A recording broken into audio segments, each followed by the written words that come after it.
for one, am grateful, Mrs. Bush, that they are finally bringing civilization to this savage land. I could not agree with you more, my dear.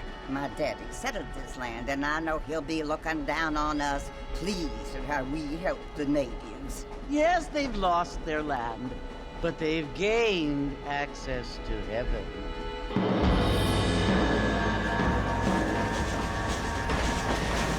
But Father, do you mean unless an innocent receives communion, they're destined to go to hell? That hardly seems fair.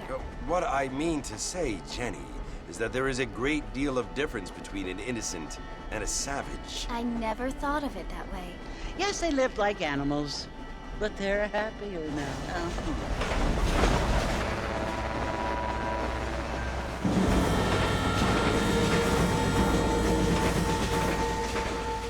Not only do people now have motor cars, Father, but I heard that pretty soon we will be able to fly. No, only angels can fly, Jenny.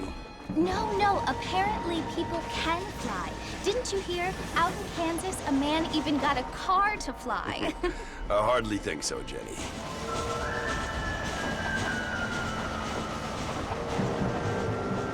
Apparently, Mr. Johns wants to run for governor, which is why he's so concerned with cleaning up the state. Nate Johns. Yes. His family is nothing but hillbilly trash that came here after the war. I don't want to be judgmental, but this state should not be ruled by such a disgusting family. A family without class. Apparently, the Johns family have made a lot of money, and he has a lot of friends in politics. Mrs. Bush, money isn't everything.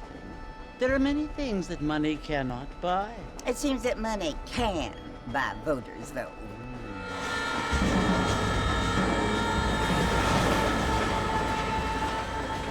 What you must remember, my dear, is that we have been brought here to spread the word. And the word and civilization, they are the same thing. They are the gifts. It is the opportunity we have, the chance to live among people who are decent and who do not kill each other, and who let you worship in peace. It's so confusing, Father. Sometimes I find it impossible to make the distinction between a loving act and a hateful one. I mean, they often seem to be the same thing. Yes, Jenny, it is confusing. But you only have to ask me if you need help. Indeed.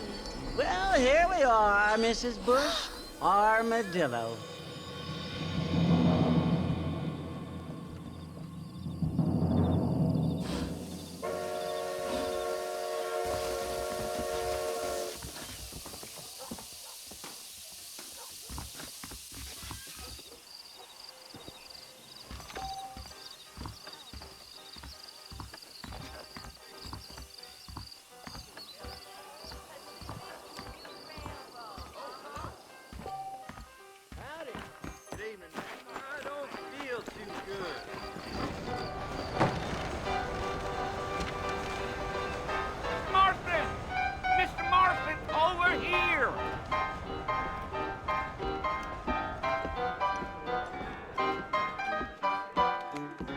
You must be John Marston.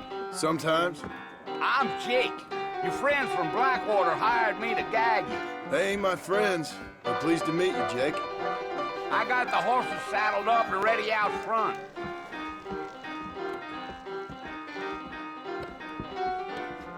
But I doubt it.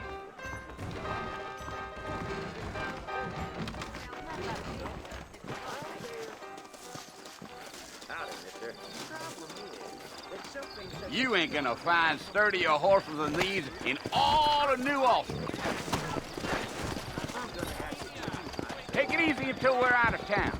Ain't no point in causing a ruckus. Come!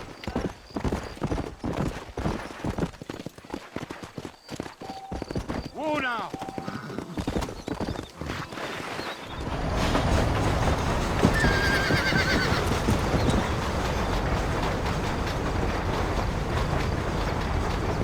So it's Fort Mercy you want to visit?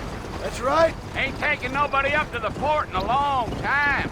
Strange place for a decent fella to want to visit, if you don't mind me saying. Who said I was a decent fella? It's been abandoned for years now. Folks say it was built during the Mexican War. All kinds of soldiers around back then. Why'd they leave? Well, I ain't entirely sure. I heard they had to go up north to fight Indians, or maybe they got tired of being soldiers and went looking for gold. You know how things is. So what are you doing up at the fort? I'm looking for an old friend. Well, like I says, you ain't gonna find many folk around those parts these days. Those you do find are about as sociable as an ulcerated back tooth. I mean, I ain't one to judge a man by the company he keeps, but... Well, he ain't been friends for a long time.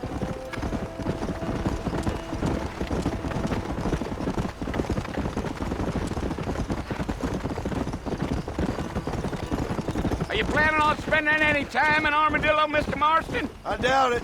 I ain't planning on staying very long. Well, if you're fixing for some female company, you can do a lot worse than Armadillo. Fine as cream gravy they are. Not like Thieves' Landing. Dang, those girls ain't even fit for a drinking man to hole up with. I'm a married man, I'm afraid. Ain't we all?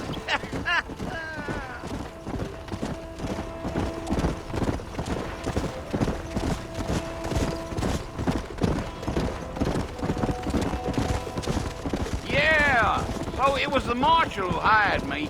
Lee Johnson, do you know him? I think I heard his name. Says he got a telegram from some Blackwater big bugs asking for a guide. I guess it's none of my business. That's right.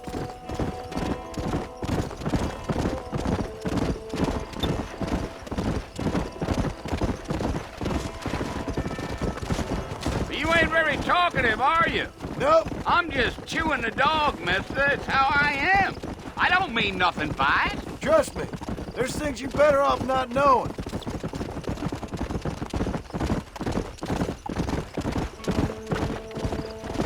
I'll tell you, Mr. Marston, those coyotes eat better than I do. Not far now, Mr. Marston. The fort's just over this hill.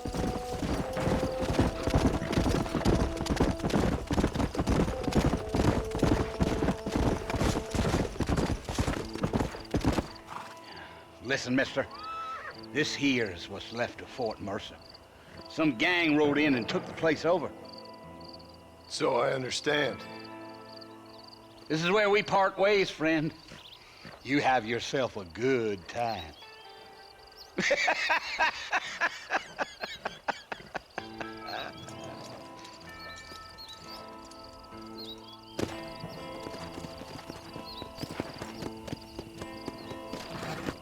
Let's go.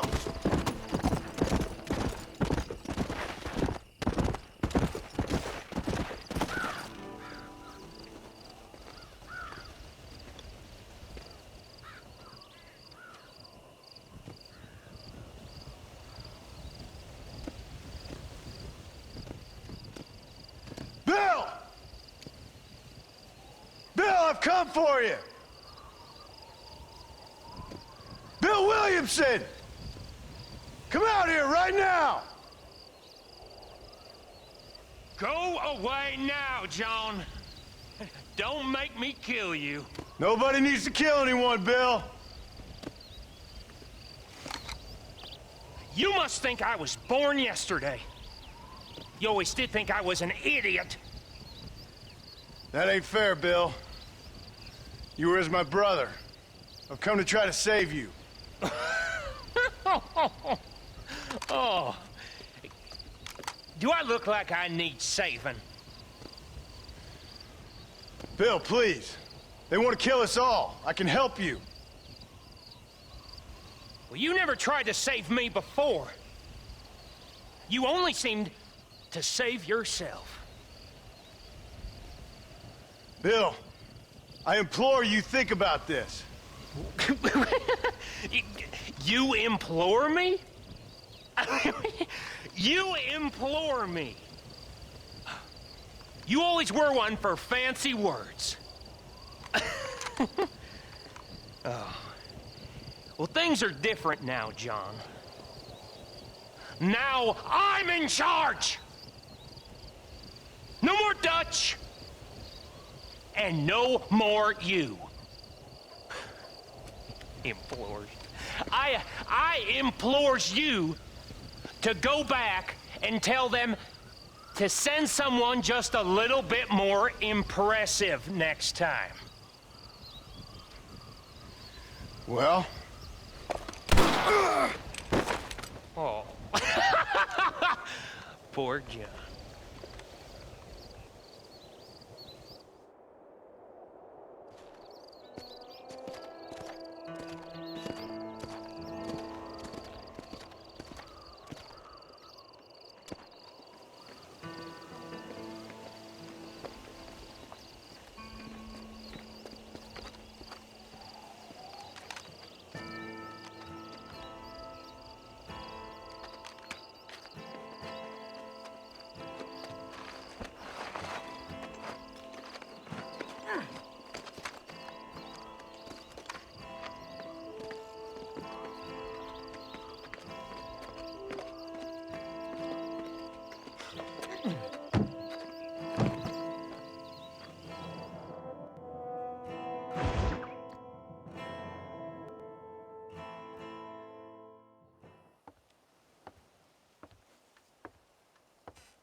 Well, you're alive.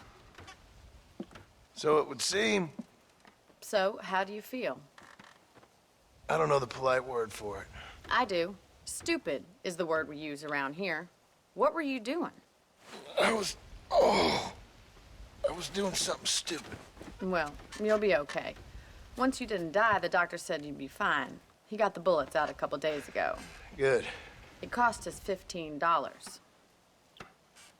I'm sorry, madam. Should have left me there to die. Did you want to die? I mean, was that it? Was that why you went straight out to Fort Mercer and picked a fight with the worst bandit in the county? To die, Mr.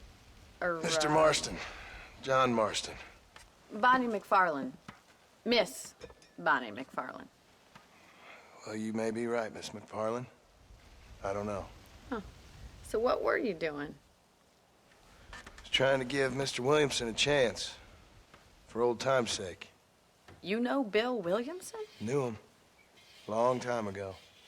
Well, what was he like? Dumb. Just like you. Thank you, miss. See my hat? I have. And, what will you do now? Now I'm gonna take my time and go after him the less kind way. Well, that sounds very fun, Mr. Marston. Quite heroic, just like in those penny dreadfuls my brother used to read. Meanwhile, if you'll excuse me, I've got a ranch to run. Of course, if you're feeling better, why not take a ride with me later? Help me patrol the perimeter. You can earn back some of that money we wasted on doctor's bills. Of course. And thank you. For saving my life, I mean. Next time, Mr. Marston, I strongly recommend you don't try to lose it quite so earnestly. I'll bear that in mind.